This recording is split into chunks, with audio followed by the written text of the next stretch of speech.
লজ্জায় পড়িল জুলাইখা করিল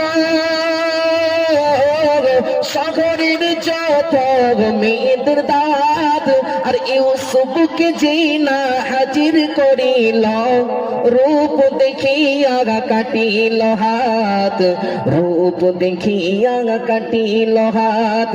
সকল মেয়েরা বলিল এবার, সকল মেয়েরা বলিল এবার, দেখে নিয়া মন রূপের বাহার, রূপ দেখিয়া মোরা যে পাগল।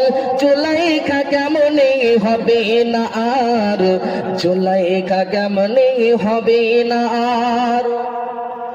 শহরের প্রতিটা মেয়ে মুখে একটাই কথা, এত সুন্দর রূপ, এই রূপ দেখে তো আমরা নিজেরাই পাগল, জুলাইখা কেন হবে না। এই চিন্তায় সকলে চিন্তিত হয়ে গেল। দিন যায় রাত আসে,